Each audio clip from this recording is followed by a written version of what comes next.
Yes, I'm fascinated by, the more that time goes on, about what it is to be a successful human being. And some of you will be aware of the development to the east of Exeter between Exeter and Honiton and Cranbrook and the development.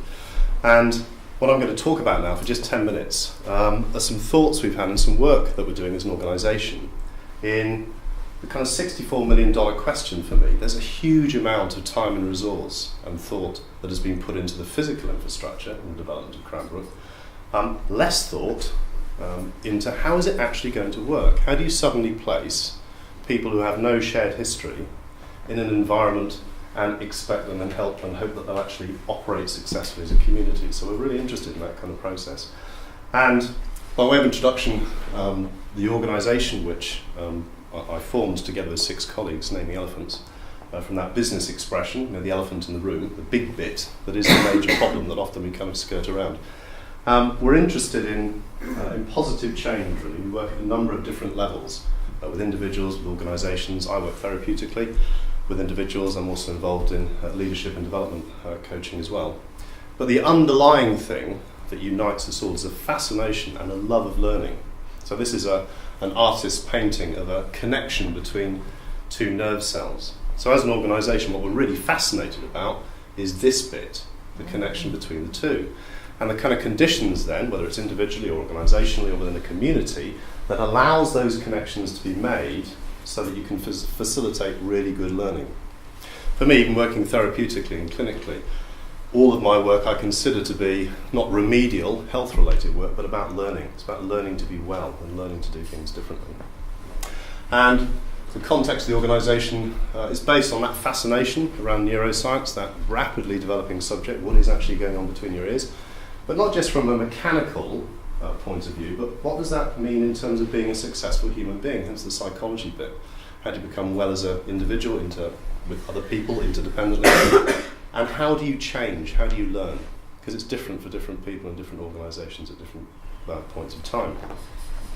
So that's what we're about. And we were interested, as I said, in this development of Cranbrook. For those of you who don't know much about it, it's going to be the largest freestanding settlement in Devon since the Middle Ages. I mean, it's a massive new kind of opportunity. In total, over the 2 phases, we're looking at about 6,500 dwellings, lots of sustainable, environmentally friendly build, low carbon build in that. Ultimately, there'll be 3 schools, one of which was in phase 1, which we have a partnership agreement now as an organisation. Huge energy centre being built. It'll be the first domestic community dwelling that ultimately will be fueled by biomass fuel, and has the neighbouring Sky Business and Science Parks. So there's a lot going on. In total, I think there's about £90 million of investment put in so far, and anticipated further £1 billion investment from industry and enterprise. So it's a big thing, but $64 million question, how are they going to work together as a community? So what we've done as an organisation, we're in conversation with a number of partners, a number of organisations.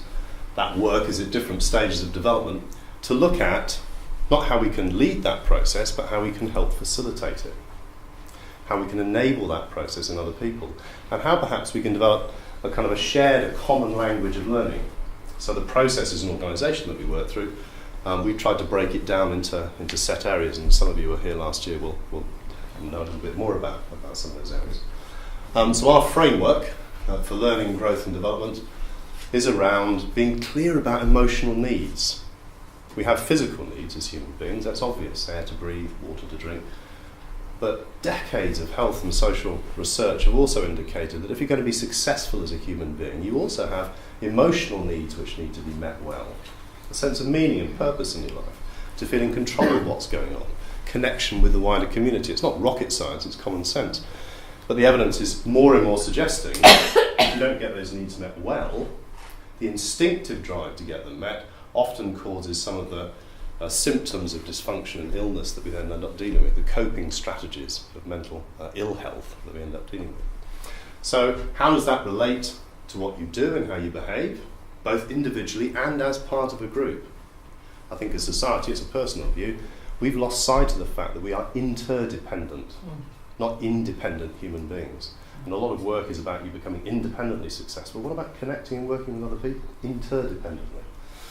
And perception. We did some work around this last time we were here. You know, what we do, why we do it, and what we think about it and what we make it mean can all be hugely different. When you're actually talking about building new groups, new communities, developing a shared perception is probably going to be helpful in that process. And learning will occur in different ways for different people. So those are the kind of the structural foundation, the framework that we're looking at. And how are we doing this? Well, as I say, we're working in partnership with others in a facilitative kind of role. And some of those partnerships are more advanced than others. We have, at the moment, a formal partnership agreement with St Martin's School, which will be the new primary school in the new build. And looking at a curriculum development model that allows all members of the community, whether or not you have children or others, to engage in that learning process and to be involved in building a community through what will be the central community focus of the new community for a short period of time. And the curriculum model for that is a 0 to 90 plus framework for learning, growth and development, into which you'll have normal curriculum requirements of school, but will also allow engagement of other members of the community. And there's some exciting things developing around that. It will involve some work with an organisation we're also working closely with, the Royal Society of Arts, work they've done around the Opening Minds curriculum. We're in the process now of working with Family Links, a big national organisation, putting joint funding to extend the work that Family Links is doing to enable that broader community engagement, nursery provision, and also extending the provision of the existing primary school. Because phase 2, secondary school, isn't likely to be around for a few years. So what if you're a family coming into a town where there's no secondary age school provision for your child? East Devon schools are full up. What if they have to get a rail link into Exeter? What are you going to do with young people of secondary age who don't have a central focus in the new town in which they're living or growing up? So rather than waiting for the difficulties and just doing extracurricular youth development work, what we're also having early discussions with is why don't we use the building, which is going to be bigger than it will need to be to accommodate the first group of primary school, to maybe extend educational provision to Key Stage 3. So actually kids who start living in a new place can start learning in a new place as well. There's a very interesting initiative in the Royal Society of Arts around looking at what you actually need from a high street these days. It's changing rapidly. You will see the boards going up down the high street. So again, the RSA have a big national project looking at micro town centres, and we're also hopefully going to be doing some work with them and with the community in terms of what do you need as a retail centre or as a high street in a new community, and hopefully use some of that thinking and learning. Simple things like a community garden. The diocese has some land put aside to ultimately become a place of worship. There are no immediate plans to build one. So what we're interested in doing is creating a space, a community space, a garden space, which may have a semi-permanent structure, so that actually you can baptise your child if you so wish in your community. You can celebrate different events. You don't have to go outside of your community to do that, to build that sense of community cohesion. And using the development of the town to create a museum of now. It is a greenfield site, some of it. There was a Saxon settlement at one stage. Part of the reception children's curriculum in the first year will be, did dinosaurs walk across Cranbrook? So they'll be looking at that from that very early stage. And ultimately, and these are for the future, looking at other initiatives, the UNICEF child-friendly town, again as vehicles to help begin to build that sense of community cohesion for and by the community, not just delivering it to them.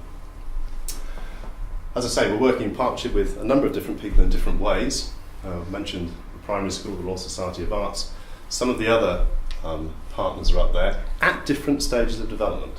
Some we've got formal partnership agreements with, some we are in the bid writing process with, some we're just having conversations with at this stage, and it develops really, really rapidly. We were meeting yesterday with the University of Bristol, who are really interested in perhaps working with the children initially, in allowing them to become practical scientists. I mean, there's lots of investment into the town as an eco-build, but whether an eco-build is successful depends both on technology and behaviour. It's what you do with it.